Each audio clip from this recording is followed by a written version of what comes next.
Meus amigos, boa noite. Vamos dar aí sequência ao direito penal. Hoje vamos estudar um tema aí gostoso, né? Um tema que todo mundo gosta, então nós não teremos aí dificuldades, que é exatamente o, o conceito analítico de crime, certo? Nos slides que eu vou mandar para vocês, né? Tá vendo? Eu estou começando da unidade 2, né? Se não já tiver mandado esse slide, você vai ver que o slide número 1 é exatamente falando as diferenças de contravenção penal e crime. Porque no direito penal, nós trabalhamos com infrações penais, que divide-se em duas categorias. Tanto contravenções penais quanto crime. Que no Brasil, o crime tem o mesmo conceito de delito.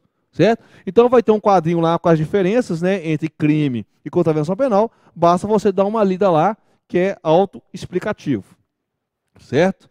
Então vai ter lá o quadrinho só para vocês verem aí, né? Nós vamos ter aí esse quadrinho aí, basta você dar uma lida que você terá a diferença entre crime e contravenção penal. Beleza? Agora, dentro do conceito de crime, nós temos três conceitos, que é o formal, o material e o analítico. Sabemos que hoje trabalhamos com o conceito analítico de crime. E o que prevalece hoje seria a teoria tripartite. Mas nós temos aí teoria bipartite, teoria quadripartite, mas o que prevalece, o que vamos focar é na teoria tripartite. Beleza? Então nós colocamos aí o conceito formal, só para não falar que não colocamos, não vai cair na sua prova, o conceito formal, o conceito material não vai cair o conceito analítico de crime, e também não vai ser perguntando o conceito analítico de crime em si, e sim vai cair perguntando com relação aos substratos, né? Como diz o Rogério Sanches, os substratos do conceito analítico de crime, como caiu nas provas passadas, exatamente perguntando ali perguntas sobre excludentes de licitudes, com relação aí ao fato típico, que nós vamos aí trabalhar mais tempo. Por isso que eu pulei essa parte de contravenção penal. Beleza? Conceito formal, mera violação da norma penal.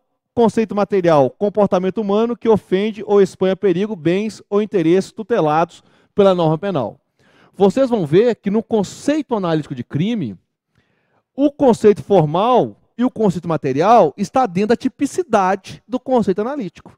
Porque hoje a tipicidade é formada de tipicidade formal, que é o que está na lei, né? Matar alguém, subtrair coisa alheia móvel, e nós vamos ter aí a tipicidade material, que não é a tipicidade conglobante. A tipicidade conglobante, em regra, ela não é adotada no Brasil.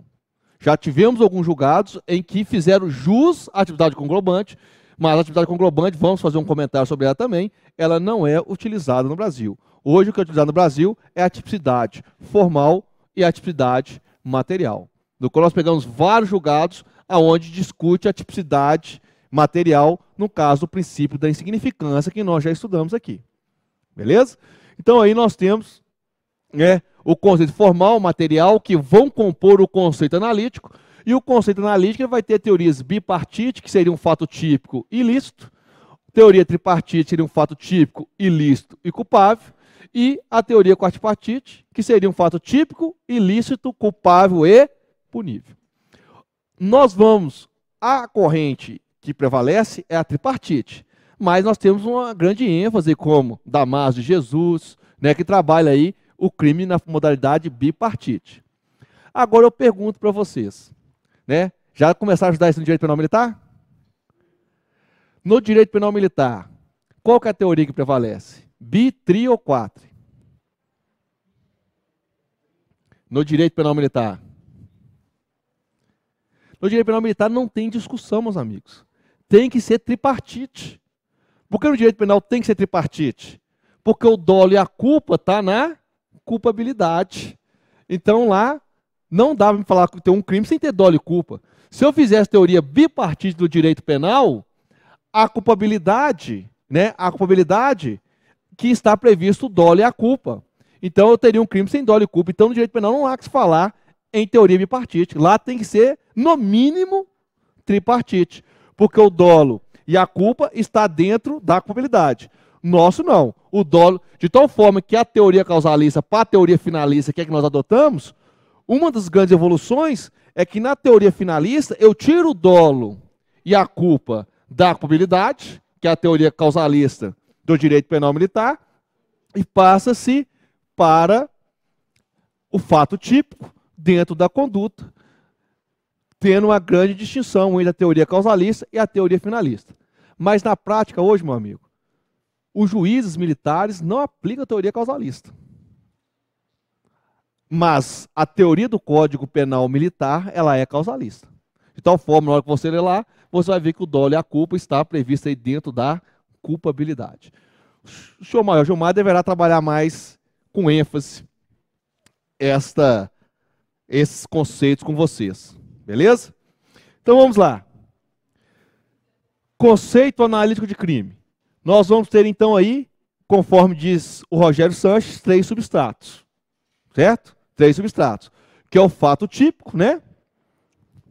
Vamos ter aí o fato típico.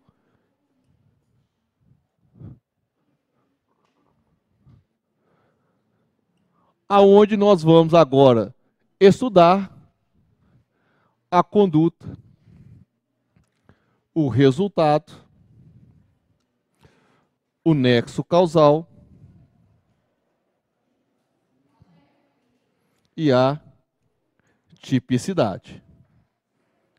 Aonde eu já disse para vocês que a tipicidade aqui nós vamos ter a tipicidade formal e nós vamos ter aí a tipicidade material. Tranquilo? Então nós começamos aí com conduta, né? Nós começamos aí com conduta. E dentro da teoria da conduta, dentro do conceito de conduta, nós temos aí várias teorias.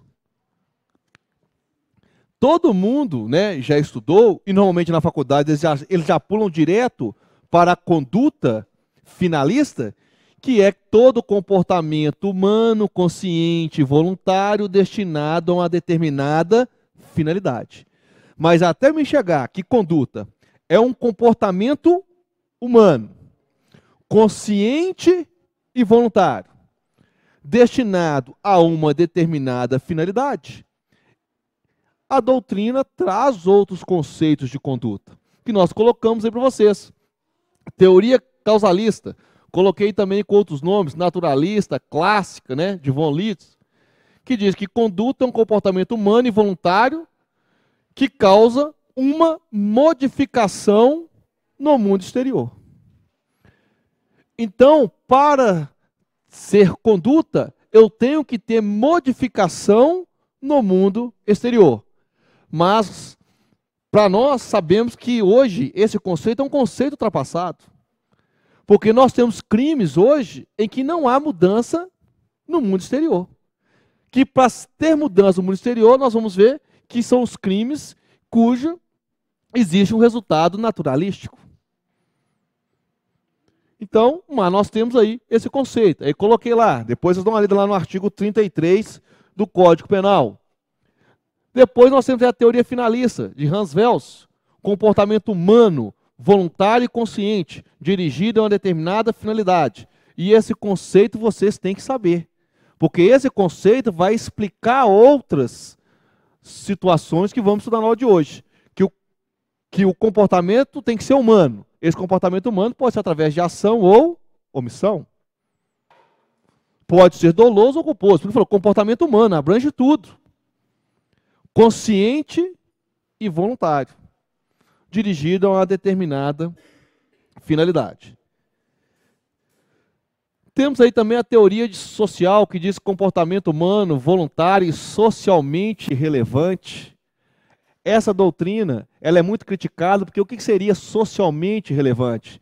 Cairíamos no mesmo problema do que significa a ordem pública, mas nós temos a teoria social, né? Então você tem que saber da teoria, mas a que se aplica no direito penal comum brasileiro é a teoria finalista.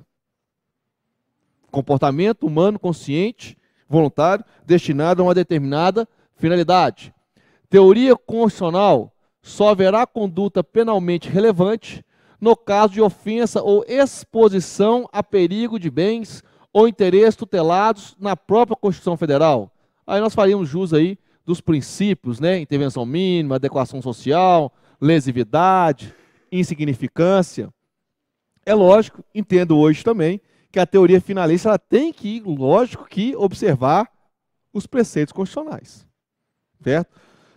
Mas é uma teoria nova, né? Se for pegar aí dentro, aí, é uma teoria posterior à teoria finalista. Mas nós continuamos aí a doutrina falando que é a teoria finalista, que deve sim aplicar os princípios. Mas nós temos aí também essa teoria constitucional. Questão 5 do CFO 2012. Então, primeiramente, né, falamos lá, o que você tem que ter noção é que existem teorias. E depois você vai ter que, em casa, né, dar uma relembrada, mas que não é difícil, né? Para a prova é difícil. Você tem que saber que tem uma teoria causalista, que o comportamento humano tem que causar uma modificação no mundo exterior. Você tem a teoria finalista, que é a teoria que se aplica no direito brasileiro, que tem que ter um comportamento humano, consciente, voluntário, destinado a uma determinada finalidade. Depois você vai ter evoluções, né, de teorias, que cada um quer criar a sua teoria. Então vem a teoria social, que tem que ser um comportamento humano socialmente relevante. Aí a discussão é o que seria socialmente relevante, né, ficaria muito amplo. Aí depois também eu tenho a evolução aí exatamente com a Constituição de 88, trazendo os princípios, que traz aí a teoria constitucional, que a conduta deveria sim violar bens jurídicos tutelados, importantes. Aí nós trabalhamos aí a teoria da intervenção mínima, fragmentaridade, princípios hoje que são aplicados constantemente aí nos julgados, no julgamento do crime, certo? Mas olha a diferença. Esses princípios que a gente utiliza, muitas das vezes, né, a gente vai utilizar aí exatamente para a tipicidade, né, como por exemplo o princípio da insignificância, o princípio da intervenção mínima, a gente vai utilizar na hora de fazer as leis, que nós estudamos aqui, da fragmentaridade. Então, esses princípios são aplicados não somente na análise da conduta, né? Princípios são aplicados bem antes da própria análise da conduta. Beleza? Tranquilo? Então aí olha uma questão aí que caiu aí em 2012. Analise a expressão abaixo e depois assinale a alternativa que melhor atende à disposição expressa. O resultado de um crime apenas pode ser imputado em uma relação de causa e efeito, né? Relação de causa e efeito. Por quê? No direito penal não existe responsabilidade objetiva. Então, para me imputar, né, exatamente um crime, eu tenho que ter conduta, concorda comigo? E essa conduta vai ter, nós vamos estudar o nexo causal, né, que exatamente é a teoria hipotética, né, a teoria dos equivalentes causais. Então, vamos ter essa teoria. E essa conduta, dentro dessa teoria hipotética dos equivalentes causais, tem que gerar um resultado. Resultado esse que tem que ser típico. É mais ou menos, a análise disso aqui é mais ou menos isso.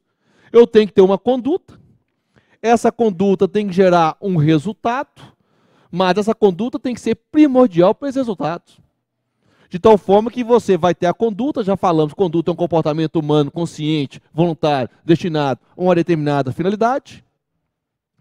Esse comportamento humano, ele vai ter que gerar um resultado. Nós vamos ver que esse resultado hoje ele pode ser um resultado material, um resultado formal, um resultado de mera conduta. Mas eu tenho que estudar também o nexo causal, que é exatamente o liame que vai ligar a conduta ao resultado. Aí nós vamos dar a teoria dos equivalentes causais e também nós temos as concausas, né? Causas absolutamente pré-existentes e concomitantes, que podem ser absolutas ou relativas. Então vamos lá, né? Pelo menos só para início, né? Olha lá. Todo crime depende de uma conduta realizada de livre e espontânea vontade pelo agente. Isso, consciente e voluntária. Ainda que seja omissiva. Ainda que o resultado não seja obtido. Então lá, analise a expressão abaixo, depois assinale a alternativa que melhor representa. Todo crime depende de uma conduta realizada de livre e espontânea vontade pelo crime, ainda que seja omissiva. ainda que o resultado não seja obtido. Todo crime depende de uma conduta, ainda que o agente não queira praticá-la, ainda que seja omissiva, ainda que o resultado não seja obtido. Todo crime depende de uma conduta, ainda que o agente não queira praticá-la, ainda que seja omissiva, mas que o resultado dependa dela. Todo crime depende de uma conduta realizada de livre e espontânea vontade pelo agente, ainda que seja omissiva, mas que o resultado dependa dela. Então, qual que vocês acham que é? Ah lá, todo crime depende de uma conduta realizada de livre e espontânea vontade, ainda que seja omissiva, ainda que o resultado não seja obtido. Beleza? Todo crime depende de uma conduta, ainda que a gente não queira praticá-la. Então, esse aqui já não é. Se todo crime depende de uma conduta, se o camarada não quer, eu posso estar dentro aí de uma coação moral irresistível, que coisa que não é crime. C. Todo crime depende de uma conduta, ainda que o agente não queira praticá-la, ainda que seja omissiva, mas que ou seja, não, a conduta é um comportamento humano consciente e voluntário, né? É um comportamento humano consciente e voluntário dirigido a uma determinada finalidade. Então ele tem que querer praticar aquela conduta. Mas aí que está. Por isso que vocês têm que ter atenção. Se vocês estudarem o conceito de conduta, você vai responder. Agora, se você for para os crimes culposos, você vai ver que a doutrina fala que o erro da teoria finalista é não explicar adequadamente os crimes culposos. A pergunta foi o seguinte: e os crimes culposos? Os crimes culposos, nós vamos ver aqui os requisitos do crime culposo. E os crimes culposos, sim, eles têm que ter uma previsibilidade. Tem que ter um nexo causal também. Tem que ter uma conduta. Só que aí nós vamos ter aí um crime em decorrência da falta do dever de cuidado, o qual ele deveria ter. Então já era previsível que ele tivesse esse cuidado. E ele não teve. Certo?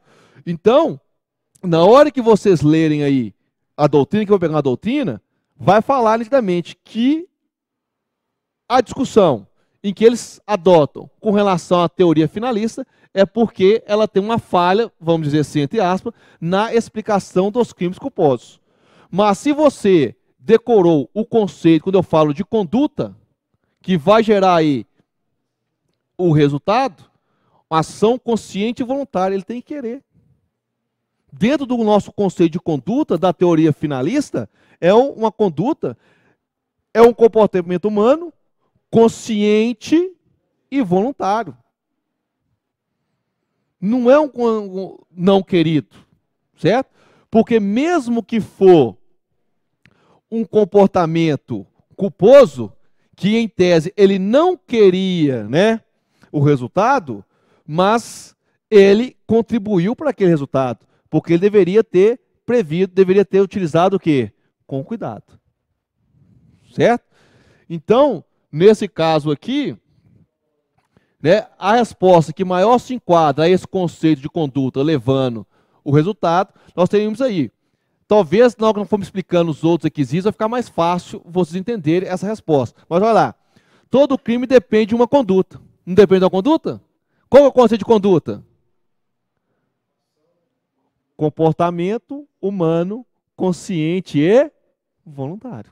Então lá, todo crime depende de uma conduta realizada de livre e espontânea vontade, consciente e voluntário, ainda que seja omissiva. Comportamento humano pode ser ação ou omissão, mas que o resultado dependa dele. Porque se o resultado não depende daquela conduta, eu não tenho o nexo causal que vai gerar o crime. Até mesmo para os crimes culposos.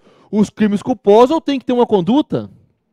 E essa conduta, mesmo com o crime culposo, tem que me levar a um resultado pretendido.